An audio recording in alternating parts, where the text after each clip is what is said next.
I'm standing in my kitchen in Ringo's in Hunterdon County, where this has been my headquarters ever since this crazy period in our lives began. And I know it can be frustrating for everybody. I know it can feel isolating, but we're not really isolated. We are all part of one of the great community uh, exercises in our country's history. We're all together in this, trying to slow the spread of this virus, to make it possible for our frontline public health workers to be able to do their jobs without being completely overwhelmed. Um, it's a tough moment. We are right at the point, or maybe just before the point in New Jersey, where coronavirus cases are likely or predicted to spike. The point at which our healthcare system is approaching its breaking point, and the point at which many of us, quite possibly all of us, will be able to say that we have been touched by it, that we know somebody who is sick or has tragically lost their life. Across the country, we're at a point now with more than 15,000 deaths. We've had 2 weeks now in which more than 6 million of our fellow Americans have applied for unemployment benefits. So we're facing both a healthcare crisis and an economic crisis. What I've been doing, what we've been trying to do in Congress is to address both.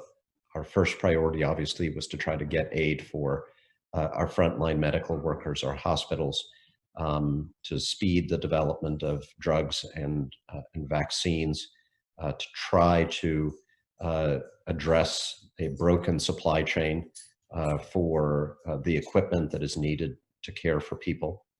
But at the same time, as you well know, we've also tried to make it economically possible for everybody to follow the public health advice that we have been getting. We've passed a couple of bills that have been referred to as stimulus bills. They're not really stimulus bills because we're not stimulating anything. We're just putting the economy on life support while we stay home and shut down businesses, in keeping with the advice that we're getting.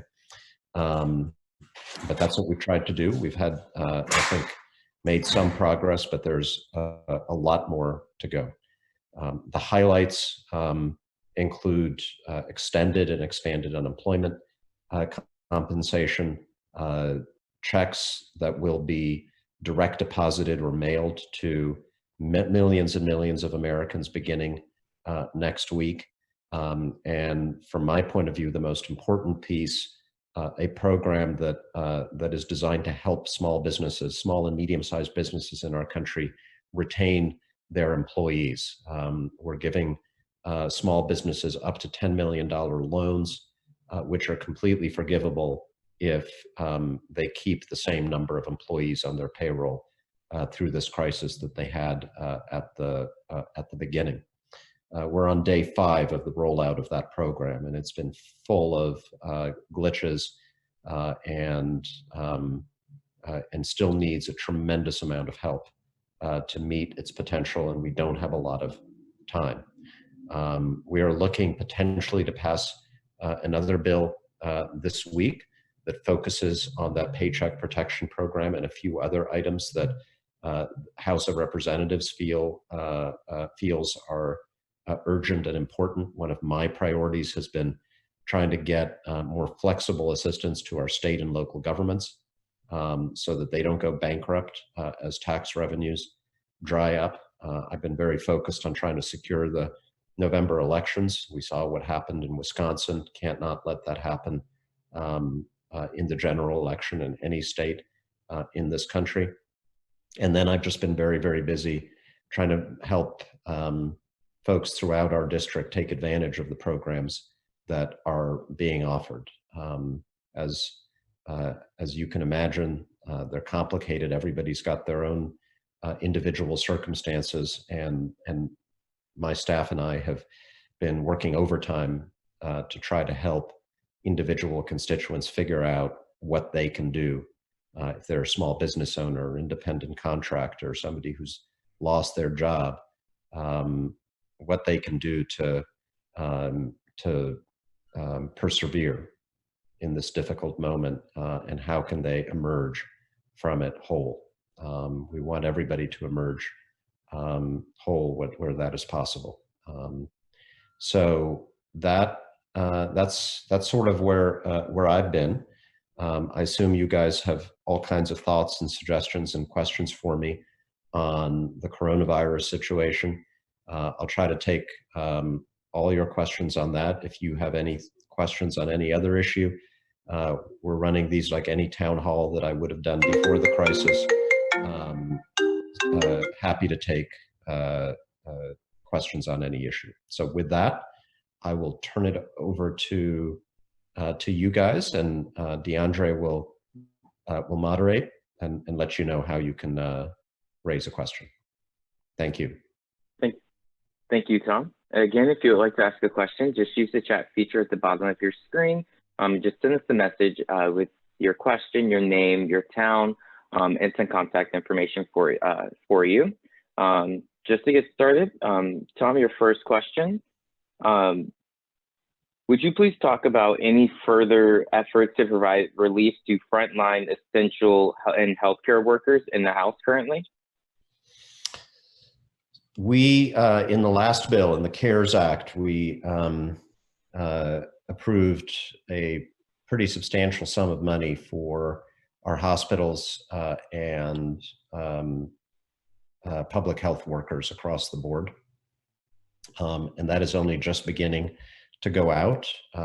We have a lot of questions about how the administration is getting that money out the door. There are critical needs, both in terms of equipment and supplies that our healthcare workers need to treat people with coronavirus, including personal protective equipment.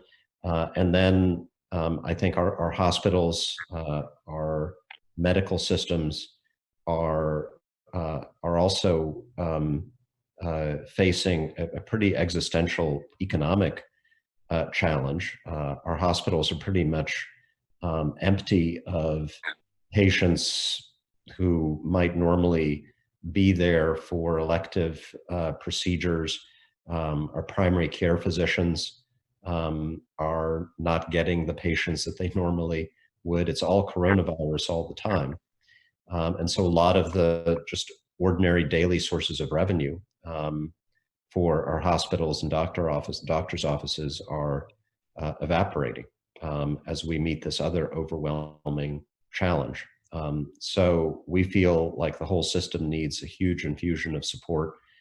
Right now, there's negotiations underway. Senator McConnell wanted to add a lot of money to the small business relief program, which we agree needs to be done. The House is saying that part of the package has got to be additional support for our healthcare systems and workers. Thank you, Tom. Our first question comes from, I don't want to mispronounce your name, Lonnie? Lonnie, yes, ma'am, go ahead. Oh, you want me to read it? Yes, please. Okay, I wanted to know what the condition of our hospitals are, such as Overlook and St. Barnabas, in terms of the staffing of the ER, the availability of ventilators, PPE, the general ability to take care of us. If those of us in the highly vulnerable class should get sick and have shortness of breath and need to go to the hospital, if we call 911, are they going to respond? And what's going to happen when we get there? There has been absolutely no information in that regard, and it's not very calming to get zero information about that. Yeah, if you call 911, they're going to respond. The system is functioning, number one. What they have done is urge all of us to postpone anything non-essential, which we're doing. most of the hospitals, well, pretty much all the hospitals in our area have a patient population now that is overwhelmingly coronavirus positive or suspected. One hospital administrator actually told me that they're getting a lot fewer heart attack and stroke patients, which was very curious. And we were speculating, is that because people were not reporting those issues, which is hard to imagine because they're pretty serious, and I can't imagine people feeling like they may be having a heart attack and not calling 911. Is there something about the fact that we're all staying home with our families and eating home-cooked food that's making us a little healthier? I mean, that would be nice. But somehow or other, they are managing thus far.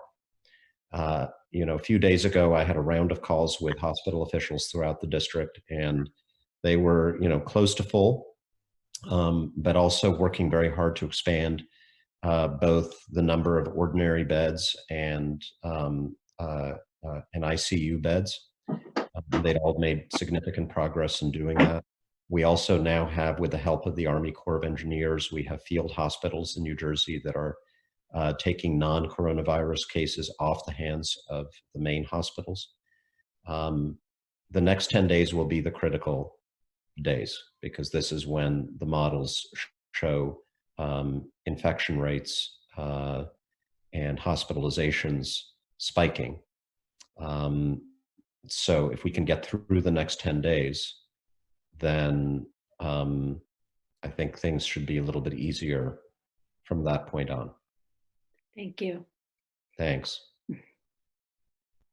Our next question comes from Emily. Emily, can you hear us? Hi, thank you for hosting this. We know that there's been movement across the country toward like a mandated vote by mail situation. And I know that New Jersey has postponed our primary to July. Mm-hmm. So I'm wondering if we're taking any steps toward a vote by mail system to make sure that everybody's health and safety is secured for the primary and the general election, if it, God forbid, it continues that long. Thank you. Good question. So New Jersey, we postponed the primary. We haven't decided whether it's going to be a normal in-person / mail election or all vote by mail. I think there's still time to make that decision, and the governor is going to, I think, just take stock of the situation, and we'll figure that out. At least in New Jersey, we have no excuse vote by mail. Anybody can do it if they want. And so I've argued that every state in the country needs to have that system in November. Primaries are important, but they're not existential. Like, we can postpone a primary, we can have a less than perfect primary election. November, you can't postpone. November that's for all the marbles. And it's essential that the election be credible in every state in the country. It would be outrageous if we forced any voters anywhere in this country to go through what the voters in Wisconsin just went through, having to choose between exercising their right to vote and protecting their health and even potentially their lives. So in the last bill, in the CARES Act, I led an effort. I had like 60 members of the House on a letter to our leadership to try to get a mandate for every state, vote by mail, with money to help them make the transition. And we put that in the House version of the bill. It went over to the Senate, and Senator McConnell not only said he would not accept it, but he ridiculed it. And you've now seen President Trump go on Twitter to say that voting by mail is corrupt, even though, guess who voted by mail this year? President Trump voted by mail in Florida. Our men and women in uniform vote by mail. We have states where everybody votes by mail, like Colorado and Oregon. So they've really kind of gotten their backs up against the wall on this, and we're going to have a fight over it in the next bill. That's all I can tell you. We did get money in the last bill for those states that do want to prepare. There's some federal money to help them do it. but there's not yet a mandate. Thanks so much. Of course. Thank you, Tom. Our next question.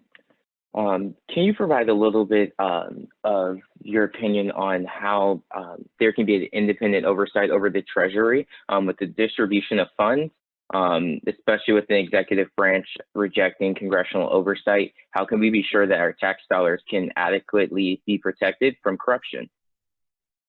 Another very good question. We're getting a lot of money out the door very quickly. And the president and Senator McConnell just asked for another $250 billion in 48 hours to shore up the small business assistance program. And even as they're doing that, the president is systematically trying to get rid of all of the inspectors general, who are the watchdogs, the independent watchdogs in every single executive branch department, whose job is to make sure there's no corruption. So we've got a problem on our hands. We've got to spend this money to help the American economy, to help American workers, small businesses. But we have good reason to mistrust the administration. It's one reason why we put a provision in the CARES Act that said that none of the money could be spent bailing out companies owned by the president, the vice president, their families, or members of Congress and our families. We also required the appointment of an inspector general at the Treasury Department to oversee the corporate assistance, the loan program for larger companies that we set up in the bill. President Trump is trying to undermine that by firing the person who was selected by all the inspectors general to play that role. And then kind of our last line of defense is that we also set up in that bill a congressionally appointed oversight commission that will have specific powers to get information about how the money's going out. That's to be appointed by the Republican and Democratic leadership in the House and the Senate, and that's something we can and we will do. So at least we have that. We have our own, we've also established a select committee in the House of Representatives that will be meeting through this crisis, presumably on Zoom, as we are today, and holding hearings and conducting investigations of our own to make sure that the money goes where it needs to go. Thank you, Tom. Our next question comes from Louis. Louis, can you hear us? Yes. Can you guys hear me? Yes. Great. Yes. Hi, Representative Malinowski. Thanks for taking my question. Sure. So regarding the $1,200 stimulus checks, I've noticed in some of the rules about it that they're based on 2018 or 2019 tax returns. Now, for recent college graduates or people entering the job market, such as myself, if you haven't already held down a consistent job while being a full-time student, that, you know, leaves a lot of people in my situation out of getting those stimulus payments. And on a broader scale, I'm wondering if, you know, the fact that these $1,200 checks being tied to tax returns are actually slowing down the rollout of getting, you know, direct deposits out to people who need them urgently. What are your thoughts on, say, tying stimulus checks to something more universal, such as a social security number, where you don't have to verify as many things or meet as many sort of, you know, check as many boxes to get payments out to cover bills or just stopgap spending on a broader level? Yeah, I agree that there was an oversight in this complicated structure that we created. Look, a lot of people argue that just every American should get a 1,200 or whatever size check, regardless of income, because it would have been simpler. Instead, we ended up with a system that was means tested. So it's everybody who made less than $75,000, including people who made zero, including, it's supposed to cover people who did not submit tax returns, but who have a Social Security number. But there is an issue with college students, many of whom are returning home and are too old. They're, living with their parents now because they've returned home from universities that have shut down. But it looks like they're in a status that was left out from this. If you've graduated from college, you should be getting it. You don't need to have had income reported if you have a Social Security number, but we can also circle back with you individually afterwards to see if there's something that we're not seeing here that prevents you from benefiting from this. As for slowing it down, the people who will get their money the fastest are people who have given the IRS their direct deposit information in a tax return. So if you've done that, then next week you should get your check if you're below the income thresholds. If you haven't done that, the IRS is setting up a website next week that people can use to provide that bank direct deposit info and also to track the status of their rebate check. So you can use that starting next week. Okay, that's great to know. I had, at least to my understanding, thought that even if if you were to make zero, you wouldn't apply for those checks at all. That's not correct. It's not. Okay. Yeah, it has to be under $75,000 for an individual, under 150 for a couple. Great. Okay. Zero is under 75. Okay, great. Thank you for clearing that up. Yeah. All right. Thank you. Tom, our next question. Recently, the president has floated the idea of passing or moving forward an infrastructure funding measure. Do you see a path forward on this critical issue during the present crisis? I hope so. We've been trying to get bipartisan agreement on a major infrastructure bill for quite some time. House leadership and Senate Democratic leadership met with President Trump last year a couple of times, and he seemed to be interested. And then we asked him, "How do you want to pay for it?" And he never got back to us. So we continued work. We unveiled a blueprint for a major infrastructure bill in January, and many of us now see that bill or something like it as the recovery from COVID-19. It'd be a great way to put people to work, to start building big things in America again. It would be great for New Jersey. We could use it, obviously, to get things like the Gateway Tunnel project done. And the president did tweet out like 10 days ago that he was interested in it once again. So that's all good. Could there be snags? Yeah, absolutely. Because, if the bill that we're writing is not just throwing money at potholes. It's also about transforming our transportation system so that it helps us deal with problems like climate change. The future of our economy, we feel, is clean energy. We need to get there to promote electrification of our vehicle fleet. That requires a lot of infrastructure to modernize our electrical grid in this country. It stands to reason to us that if we're going to be digging up highways and roads to fix them, that is the time to be laying the infrastructure for electrification as well, rather than having to dig them up again in 5 or 10 years. So we want to do it once, and we want to do it right.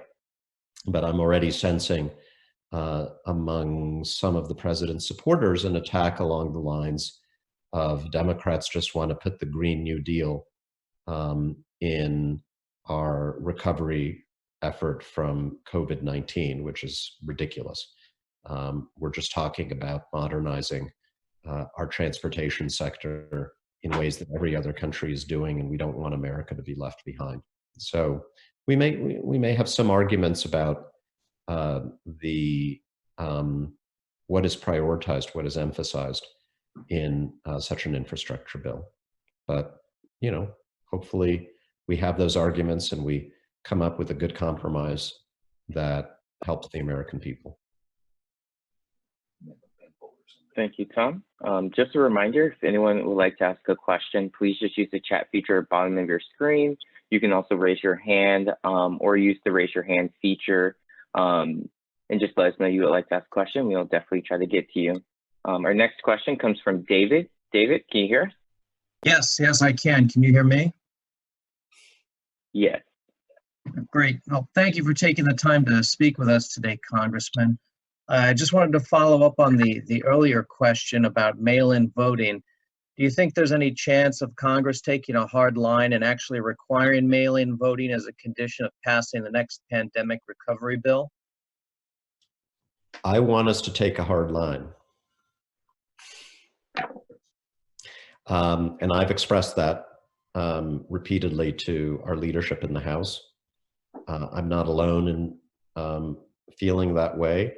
What happened in Wisconsin adds force to the arguments that we have been making. But, to get anything serious done in this country, you need the House and Senate and the President. And while we do have some leverage, because everybody wants to continue passing bills to respond to this national crisis, it's not unlimited leverage, right? Because, you can imagine Mitch McConnell saying, Democrats are refusing to help millions of unemployed Americans because they're hung up on voting. So that's the argument we're going to have. And I think it's important that if you feel strongly about this, well, here you are, you're telling your congressman, right? But keep screaming about it, keep posting about it, keep communicating with all of your representatives. And that gives us the strength to make the argument. And, my attitude is, if it's the right thing to do, we're going to fight for it. And if we win, great. If we lose, we'll fight again. And most often we neither win nor lose, but we get something in between. That's called governance, right? Exactly. All right, thank you. All righty, thanks for the question. Thank you. Our next question comes from Mel. Mel, can you hear us? Yes. Go ahead. So Bernie Sanders just suspended his campaign, but he would argue, and I would argue, that his ideas won the intellectual and policy debate in the Democratic Party. I mean, I know that on the right to left spectrum among Democrats, you're pretty much on the right. But my question is the following. Do you think that the coronavirus pandemic makes even more important the goal of providing health care to all Americans? And the best way and the simplest way to do this is Medicare for all. It's funny. I guess some people would say I'm to the right among Democrats, and then there are all those people who are screaming that I'm a socialist, and no one would call whatever. you a socialist. I don't even know what I am, but I do try to just tell people what I think and not worry about the consequences. So the answer to, I think that the answer to the first part of your question is emphatically yes.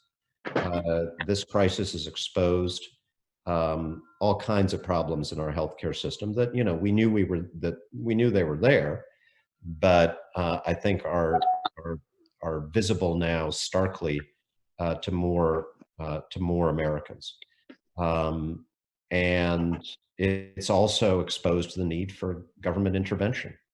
All these people who were screaming about me being a socialist are now wondering where their small business relief is and where their $1,200 check is and why the government isn't doing more to deliver personal protective equipment to our first responders. It's moments like this when we realize we need a government. We need a government that is run and staffed by people who are professional and competent, who base their decisions on facts, who are not corrupt, who serve the country, not a single person. And I hope that's another lesson that people draw from this. Now, as far as what the fix to our healthcare system should be, I have taken the position and will continue to take the position that given our starting point as a country that has a massively complicated mixture of private and public healthcare, with millions of people employed by the private elements of our healthcare system, that the best solution is to give people the freedom to buy into Medicare, to buy into a public option with the kinds of subsidies from the government that we envisioned for the Affordable Care Act, and through freedom of choice to evolve to a different kind of system. That if we try to do this in one fell swoop and we tell 150 plus million Americans that their private health insurance no longer exists and that people working for those companies, that their industry no longer exists, that it's just not sustainable economically and not sustainable politically. I can tell you, even in the wake of the coronavirus crisis, I cannot see an election outcome in 2020 that will produce not just a House and a president, but a 60-vote majority in the United States Senate to move immediately to the kind of system that Senator Sanders was proposing. And I, you know, and so I want to stake my ground on something that I think is possible, but that I also think would be potentially transformative in giving Americans that choice. And if it's a choice that that is advantageous, that's the choice that they will make, and we'll get to where I think you want us to be in a more politically sustainable way. Thank you, Tom. Our next question, well, that's all the questions we have submitted so far. So I will kick it back over to you, Tom, to give any final remarks. Go ahead, Tom. Sure. And just maybe give folks a final chance if anyone just wants to wave and raise their hand if you're on the screen, or just indicate by raising your hand electronically. I see Jackie there. Did you want to raise a question? No, I had no question. Can you hear me? I can, yeah.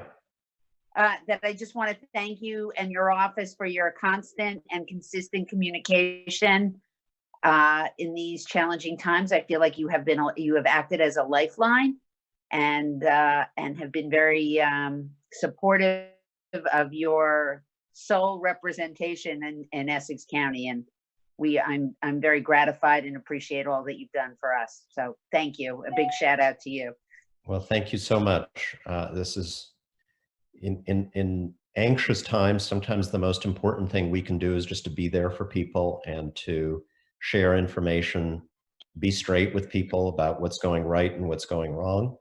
And there's some things going right now and some things that are clearly not going right yet.